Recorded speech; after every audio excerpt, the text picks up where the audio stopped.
Universitas Negeri Surabaya merupakan kampus inklusi yang mewadahi para mahasiswa disabilitas untuk mengejar mimpi mereka.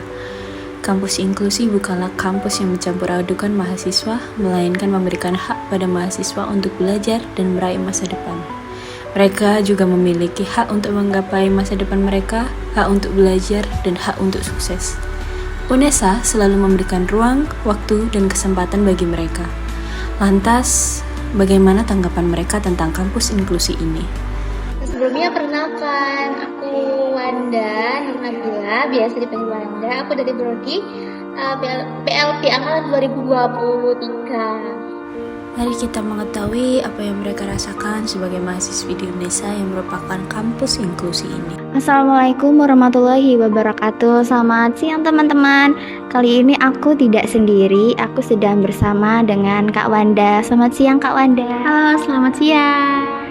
Oke, Kak Wanda ini berasal dari Gresik ya Kak Wanda ya? Betul. Nah, Kak Wanda sekarang menempuh prodi di pendidikan luar biasa, betul ya Kak Wanda ya? Betul. Kalau boleh tahu Kak Wanda dari angkatan berapa ya Kak Wanda? Aku dari angkatan 2023. Oh, betul sekali. Aku kebetulan dari angkatan 2024 Kak Wanda. Salam kenal ya. Salam kenal juga.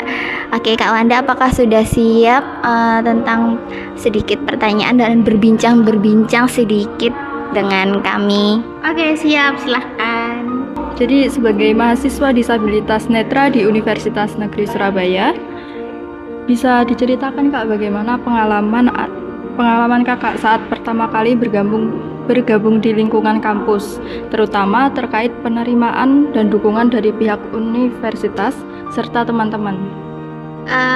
Pastinya tentunya menyenangkan ya bisa menjadi bagian dari kampus UNESA, dan juga kita ketika bergabung dengan teman-teman yang lain atau teman-teman awas atau teman-teman tipikal itu tentunya menjadi tantangan tersendiri kan untuk kita. Kadang kan yang namanya orang itu bisa aware dengan kita, kadang mengerti, kadang enggak. Tapi kita sebagai disabilitas tentunya itu pasti harus punya rasa untuk lebih survive, lebih mampu, dan juga lebih meningkatkan kepercayaan diri kalau misalnya kita itu mahasiswa dan kita perlu menunjukkan bahwa kita mempunyai potensi yang sama dan juga pendidikan yang bisa kita raih seperti teman-teman pada umumnya gitu. Apakah Kakak pernah mengalami tantangan atau diskriminasi selama menjadi mahasiswa di UNESA? Kalau iya, bagaimana Kakak menghadapinya? Mungkin kalau diskriminasi sih nggak terlalu atau nggak juga gitu loh. Kenapa ya? Karena kalau waktu kayak misalnya ada kegiatan-kegiatan di lapangan, ya namanya teman, kalau misalnya teman udah punya teman deket dan juga udah punya istilahnya bestie, kan pasti kayak kemana-mana itu pengen bareng sama teman deketnya gitu. Apalagi kalau misalnya kita sekelompok gitu dengan orang-orang yang sama gitu. Nah itu sebenarnya cukup menjadi kendala juga sih, karena kan kalau kita ke lapangan, apalagi aku ya, itu kan pasti harus naik transportasi umum seperti kayak naik Gojek atau InDrive gitu. Apalagi kalau misalnya nggak ada barengannya itu kan pasti double gitu. Jadi ya mungkin lebih ke situ aja sih. Terus mungkin kalau dari tugas-tugas sendiri ya ketika kita diminta untuk membuat media pembelajaran yang mungkin kurang akses atau misalnya membuat infografis gitu ya, itu kan memang sebagai nilai tersendiri kan untuk memenuhi tugas mata kuliah kita. Jadi mau nggak mau kita harus menyelesaikan dan mengikuti arahan dari dosen, meskipun akses dan nggak aksesnya itu ya udahlah, yang penting kita mencoba untuk mengerjakan semampu dan sesuai dengan permintaan dari dosen. Untuk mengatasi kendala tersebut, ya udahlah, kita mengikuti arahan dosen dan mengerjakan dengan berusaha sebaik-baiknya. Apa alasan kakak itu buat memilih Universitas Negeri Surabaya sebagai wadah untuk menampung wadah melanjutkan pendidikan kakak? Ya, karena saya mempunyai keinginan besar terhadap UNESA, bahwa waktu itu kan memang di awal karena kampus Universitas Negeri Surabaya itu terkenal sebagai kampus yang inklusi, terus kemudian katanya juga ramah disabilitas, terus katanya juga memberikan memberikan fasilitasi untuk terkhusus juga teman-teman yang ambil jurusan di PLB itu. Tapi yang menjadi harapan saya di UNESA itu bahwa semua aspirasi kita itu didengar, apalagi kan inklusi itu kan tidak hanya sekedar kata-kata atau ucapan atau hanya sekedar omongan lisan aja gitu, tapi kan juga ketika ada hal-hal yang perlu dibenahi di tempat yang memang sudah menerima dan juga memberikan pemberdayaan bagi disabilitas, ya berarti kampus terutama atau tempat-tempat di perguruan tinggi khususnya juga harus menerima kritik, masukan, kemudian saran-saran dari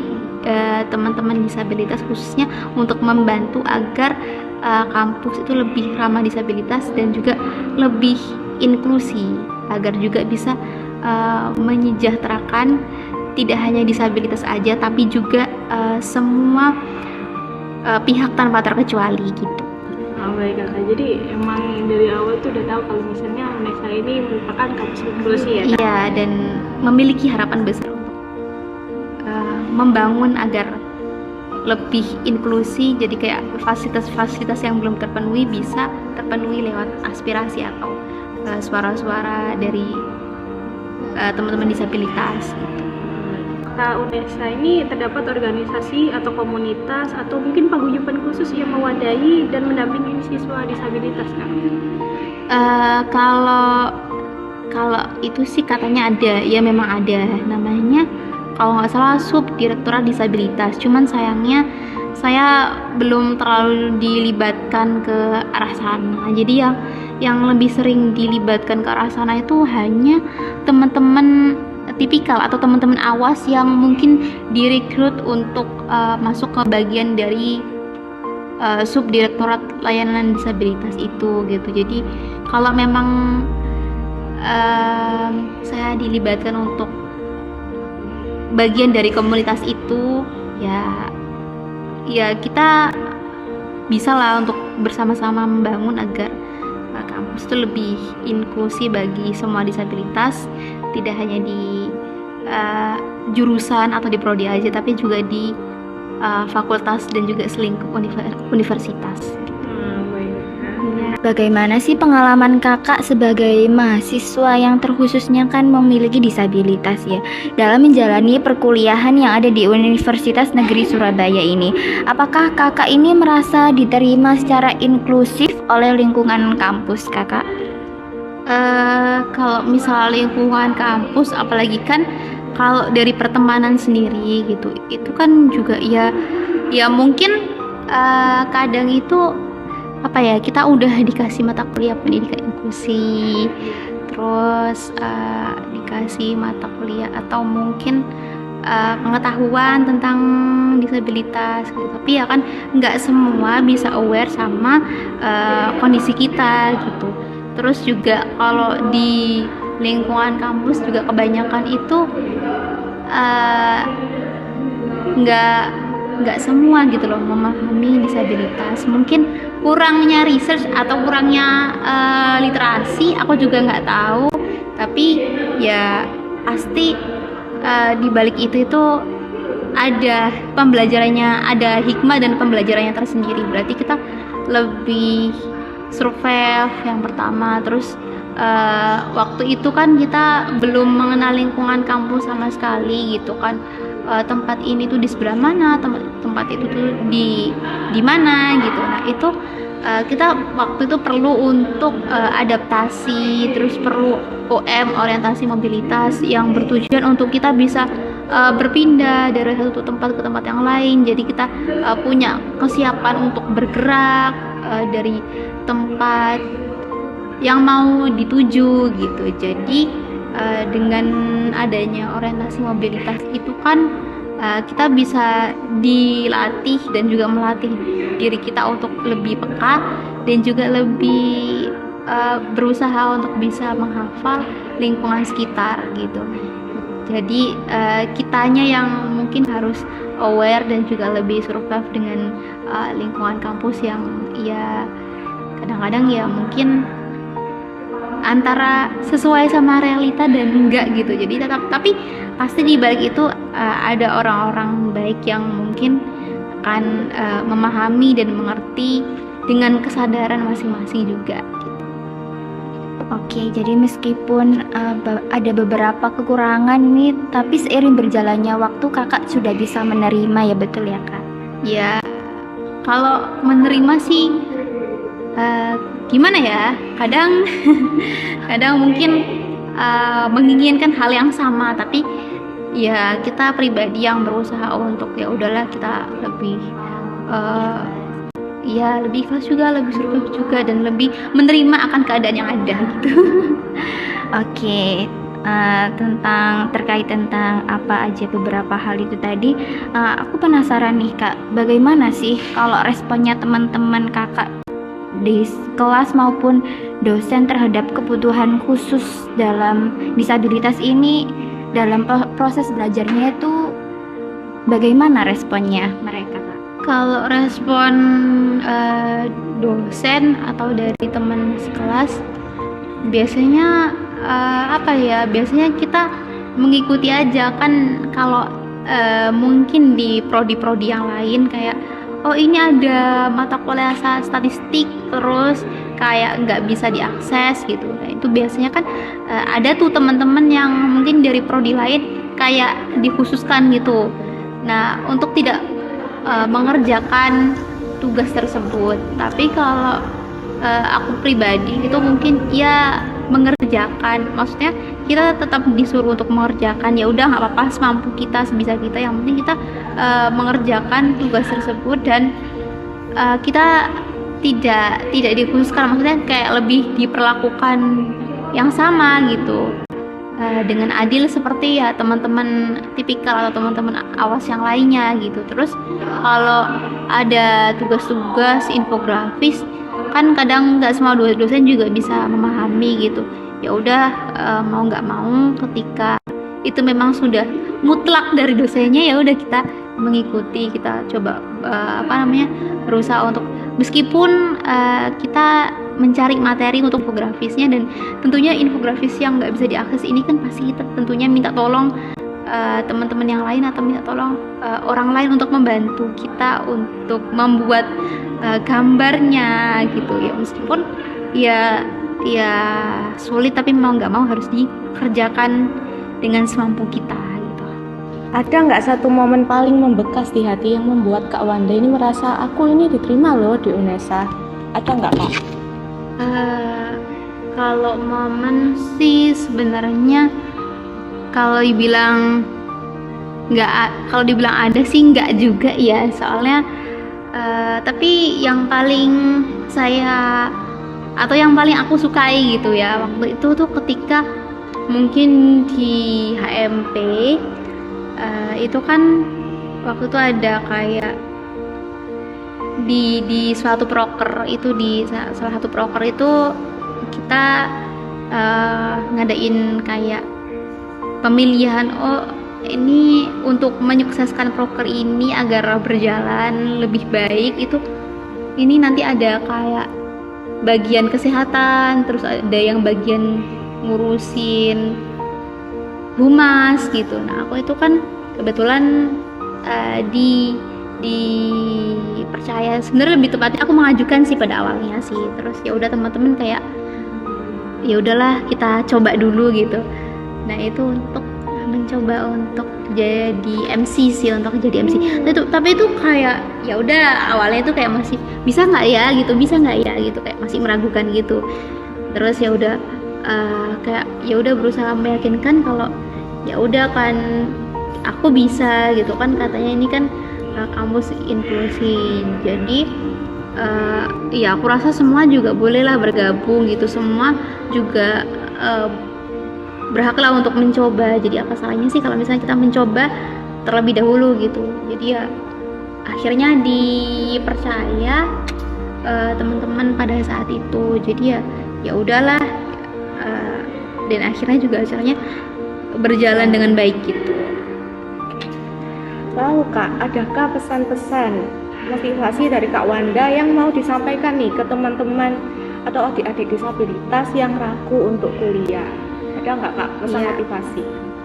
Iya, kalau pesan atau motivasi sih mungkin kan kita itu atau bahkan teman-teman di luar sana itu kan kita meskipun ya terlahir nggak sama gitu ya, kita terlahir disabilitas, tapi itu nggak menjadikan kita itu kondisi yang ada dalam diri kita itu sebagai kekurangan yang oh ya ini kekurangan aku loh gitu. Karena gimana ya, kita itu kan pasti diciptakan untuk punya potensi masing-masing.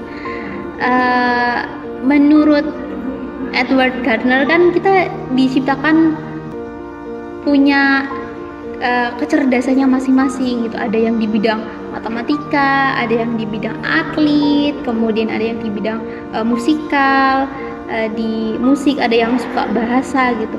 Jadi dari kecerdasan itu, dari kecerdasan yang salah satunya udah aku sebutin, karena kan yang dikemukakan kan 8 sampai 9 kecerdasan. Nah, itu aku yakin kok gitu bahwa teman-teman itu pasti punya salah satu di antara potensi itu gitu. Jadi ya untuk masuk ke perguruan tinggi itu kalian bisa membuktikan dengan potensi-potensi yang kalian punya, dengan prestasi-prestasi yang kalian punya. Jangan ragu, dan kalian juga harus bisa membuktikan ke masyarakat, ke semua orang gitu, bahwa kalian itu, kita semua itu bisa survive dan juga bisa mandiri dengan potensi-potensi yang kita punya, dengan kelebihan yang kita miliki, bahwa oh ya kita itu bisa, kita itu setara sama dengan teman-teman tipikal atau teman-teman awas pada umumnya gitu. Jadi tetap semangat selalu aja. Oke kakak, terima kasih ya sudah meluangkan waktu untuk sedikit berbincang-bincang dengan kami selaku dari Prodi PGSD juga. Aku dan teman-teman juga mengucapkan terima kasih dan maaf apabila tadi ada beberapa kata-kata yang mungkin sedikit menyinggung atau ada salah kata dari kami. Mohon maaf ya kakak. Nggak apa-apa, terima kasih juga. Oke, terima kasih. Mimpi kita adalah mimpi yang hebat. Mari bersama-sama untuk meningkatkan kesaudaraan kita dalam mendukung kampus inklusi ini sebagai wadah dalam meraih cita-cita hebat kita. Bersama UNESA, satu langkah di depan.